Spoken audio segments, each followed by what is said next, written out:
नमस्कार साथियों, जैसे कि आप देख रहे हैं कि मैं लाइब्रेरी में खड़ा हूँ और आज से हमने एक इनिशिएटिव लिया है कि हम डेली जीके की एक क्लास अपने YouTube चैनल पे अपलोड करेंगे। तो आप सभी से अनुरोध है कि इन वीडियोस को प्यार दें। प्रिय मित्रों नमस्कार। आज जो हम विषय इस कक्षा में डिस्कस करने जा रहे हैं वो विषय है वेद। तो वेद हैं वो सनातन धर्म व प्रतियोगिता परीक्षाओं दोनों के लिए अति महत्वपूर्ण है। तो हम बात करेंगे वेदों के बारे में। तो सबसे पहले जो वेद काल है वो वैदिक सभ्यता कहलाता है। वैदिक सभ्यता दो हिस्सों में बांटी गई है। पहला भाग है उसको पूर्व वैदिक सभ्यता काल कहते हैं, जिसका समय है 1500 से 1000 ईसा पूर्व।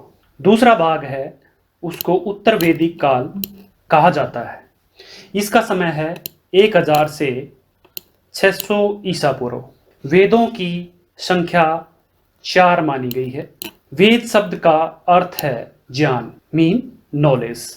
अब ये मान्यता है कि वेदों की उत्पत्ति है वो ईश्वर के द्वारा हुई है।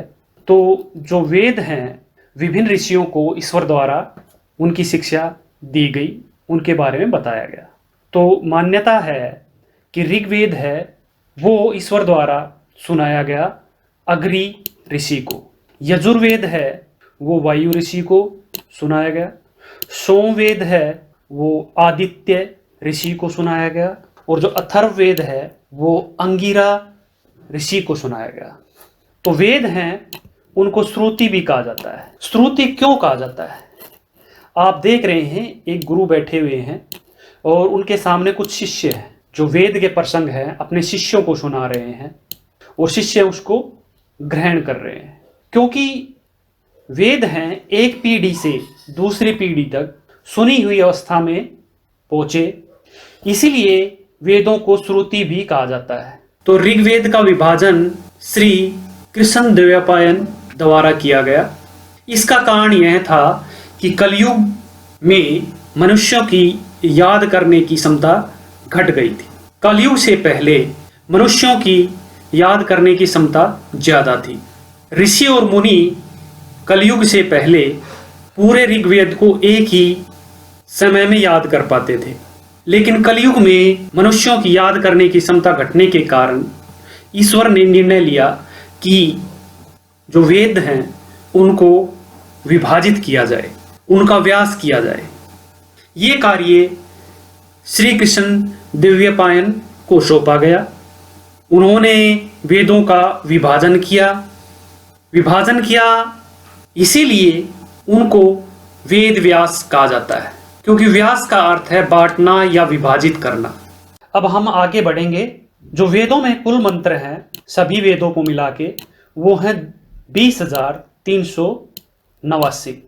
वेदों को अपौरुषेय भी कहा जाता है क्योंकि वेदों की रचना देवताओं ने की। अब वेद व्यास ने अपने जिन शिष्यों को वेदों का ज्ञान दिया हम उनके बारे में डिस्कस करेंगे। ऋग्वेद का ज्ञान उन्होंने प्ले को दिया। यजुर्वेद का ज्ञान उन्होंने वैशंपायन को दिया। सोमवेद का ज्ञान उन्होंने जैमिनी ऋषि को दिया। अथर्ववेद का ज्ञान उन्होंने सुमंतु को दिया। आगे हम बात करेंगे वेदों के भागों के बारे में। वेद के जो भाग हैं वो है, पहला भाग है वेद संहिता, दूसरा है ब्राह्मण ग्रंथ, तीसरा है आरण्यक और चौथा है उपनिषद। इनके बारे में सबसे पहले वेद संहिता। तो वेद संहिता क्या है? वेदों का मंत्रों वाला भाग। तो पहली संहिता है वो ऋग्वेद संहिता है। इस संहिता में सूक्त अर्थात वेद मंत्रों के समूह, इनकी संख्या 1028 है। 1017 शाकल अर्थात भगवान द्वारा उच्चारित या भगवान द्वारा निर्मित। 11 हैं वह बल्लेखिल कहलाते हैं अर्थात मानव द्वारा रचित। ऋग्वेद संहिता में मंत्र जिनको रचा भी कहते हैं, यहाँ पे 2 नंबर हमें मिलते हैं, 10,080, कई जगह पे 10,600 भी। कुल मिलाकर इनकी संख्या 11,000 मानी जाती है। ये संख्या देखनी है। अगली जो संहिता है वो है यजुर्वेद संहिता। इसको दो हिस्सों में बांटा जाता है, शुक्ल और कृष्ण। इस संहिता में जो मंत्र हैं उनकी संख्या है 1975। पद काव्य है वो 633 है। अगली जो बात करेंगे वो हम बात करेंगे सामवेद संहिता की। सामवेद संहिता में कुल रचनाएं अर्थात मंत्रों की संख्या 1875 है, जिसमें से सिर्फ सामवेद की रचनाएं हैं वो 75 हैं। 1875 में से 1800 रचनाएं हैं वो ऋग्वेद से ही ली गई हैं। अगली जो संहिता है वो है अथर्ववेद संहिता 5987 व 5973 है। ये दोनों ऑप्शन जब रिसर्च कार्य किया गया तब मिले। तो आपने, मैं फिर दोबारा बोलूंगा, यहाँ पे भी आपने अपने परीक्षा के ऑप्शन के अनुसार देखना है। ये दोनों संख्याएं वहां पे आपको नजर आ सकती हैं, तो दोनों को याद करना पड़ेगा आपको। हमने पढ़ा था कि वेदों को 4 हिस्सों में बांटा गया है। पहला हिस्सा था वेद संहिता, दूसरा हिस्सा है ब्राह्मण ग्रंथ। तो दूसरा हिस्से की बात हम करेंगे ब्राह्मण ग्रंथ की। तो ब्राह्मण ग्रंथ क्या है? ब्राह्मण ग्रंथ है वो वेदों के अर्थ या सार है। ब्राह्मण ग्रंथों की संख्या 18 मानी जाती है। ये तात्कालिक इतिहास की जानकारी देते हैं, मतलब वैदिक काल की जानकारी ब्राह्मण ग्रंथों से मिलती है। तो ब्राह्मण ग्रंथ हैं, अलग अलग वर्गों में विभाजित हैं। तो पहले हम बात करेंगे ऋग्वेद के ब्राह्मण ग्रंथों की। तो पहला जो ऋग्वेद का ब्राह्मण ग्रंथ है वो है ऐतरेय। दूसरा जो ब्राह्मण ग्रंथ है ऋग्वेद का वो है कौशितकी। अब हम बात करेंगे यजुर्वेद के ब्राह्मण ग्रंथों की। शतपथ। दूसरा है वो है तैत्तिरीय। तीसरा है वो है कठ और चौथा है वो है कपिष्ठ। अब हम बात करेंगे सोमवेद के ब्राह्मण ग्रंथों की। तो पहला सोमवेद का जो ब्राह्मण ग्रंथ है वह है षड्वीस। दूसरा जो ब्राह्मण ग्रंथ है वो है जैमिनीय। अब हम बात करेंगे अथर्ववेद के आरण्यक की। आरण्यक मैंने पहले ही बताया था ब्राह्मण ग्रंथ, उसके बाद आया आरण्यक। तो अब हम आरण्यकों की बात करेंगे।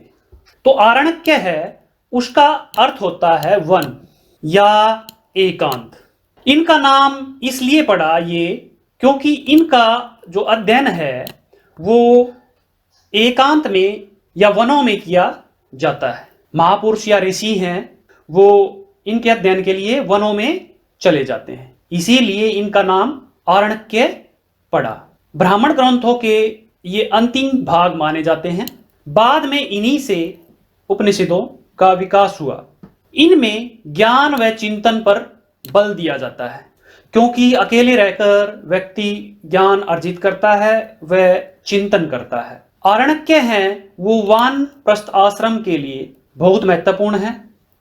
तो आरण्यक हैं उनके विषय क्या हैं? उनके विषय हैं दार्शनिक विषय हैं, आत्मा है, मृत्यु है, जीवन है।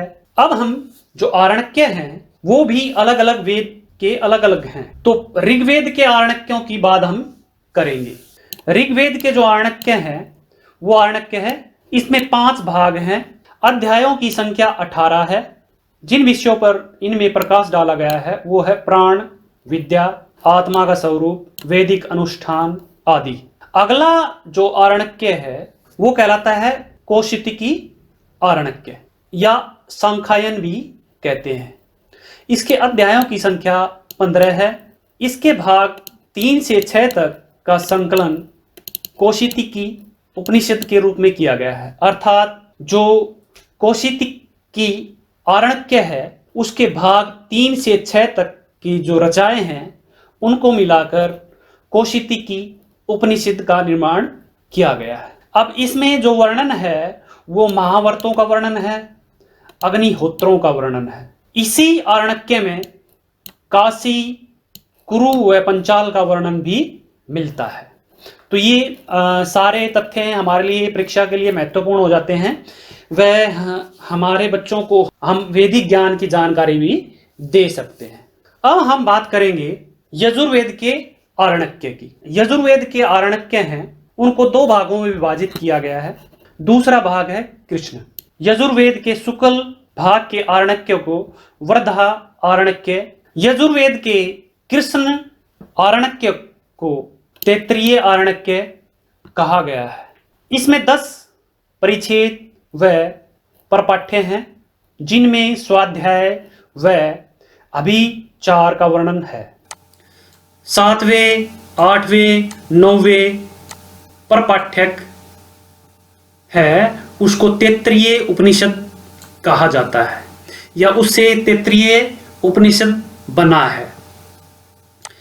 10वें परिच्छेद या परपाठ्य से नारायण उपनिषद बना है। अब हम बात करेंगे सामवेद के आरण्यकों की।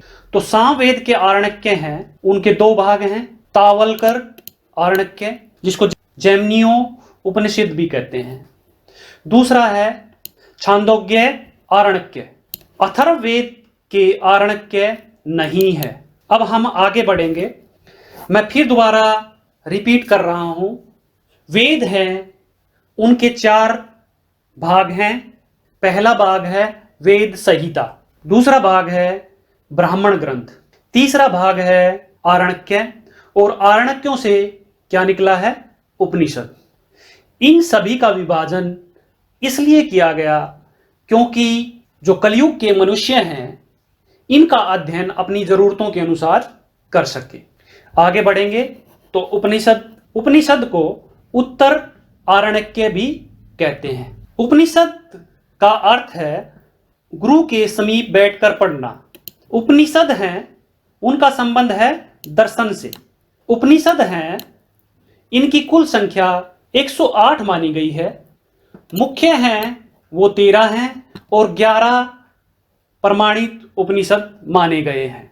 अब हम परीक्षा उपयोगी प्रश्नों का उपनिषदों के साथ अध्ययन करेंगे। तो ईशोपनिषद में याज्ञवल्क्य व श्वेकेतु संवाद है। कंठोपनिषद में नचिकेता व यम संवाद है। मुंडको उपनिषद में यज्ञ की तुलना टूटी नाव से की गई है। एक बहुत ही महत्वपूर्ण प्रश्न उपनिषद से बनता है, वो है सत्यमेव जयते किस उपनिषद से लिया गया है? तो उसका उत्तर होगा मंडूको उपनिषद। जबालो उपनिषद है, उसमें 4 आश्रमों का वर्णन है। पहला आश्रम है ब्रह्मचार्य, दूसरा है गृहस्थ, तीसरा है वानप्रस्थ, चौथा है संन्यास आश्रम। अब हम अन्य उपनिषदों की बात करेंगे। प्रसन्नोपनिषद, केनोपनिषद, मांडू उपनिषद, ऐत्तरीय उपनिषद, छांदोग्य उपनिषद, वृद्ध आरण्यक उपनिषद, श्वेताश्वतर उपनिषद। अब हम बात करेंगे वेदों के उपवेद व आधार के बारे में। तो जो पहला वेद है वो है ऋग्वेद और उसका उपवेद है आयुर्वेद। इसका आधार है जो माना जाता है वो धर्मशास्त्र है। दूसरा जो वेद है वो है यजुर्वेद। यजुर्वेद है, उसका उपवेद धनुर्वेद को माना जाता है। इसका आधार है वो है अर्थशास्त्र। अगला जो वेद है वो है सामवेद। सामवेद का उपवेद गंधर्व वेद को माना जाता है। इसका जो आधार है कामशास्त्र है। अगला जो वेद है वो है अथर्ववेद। अब इसके अथर्ववेद के अलग अलग जगह पे अलग अलग उपवेद माने गए हैं। कहीं पर शिल्प वेद लिखा हुआ है, कहीं पर स्थापत्य वेद लिखा हुआ है, कहीं पर अर्थवेद लिखा हुआ है। तो इनका आधार है वो मोक्ष शास्त्र को माना जाता है। तो मैं थोड़ा सा प्रकाश डालूंगा उपवेदों पे। तो पहला वेद उपवेद है ऋग्वेद का, वो है आयुर्वेद। आयुर्वेद के बारे में आप जानते हैं, औषधियों से संबंधित है। ऋग्वेद का जो उपवेद है धनुर्वेद, वो संबंधित है युद्ध कला से। तो युद्ध कला से संबंधित जो मंत्र हैं या विद्याएं हैं वो सारी की क्षत्रियों से संबंधित जो विद्याएं हैं वो यजुर्वेद में है। सामवेद का जो उपवेद है वो है गंधर्व।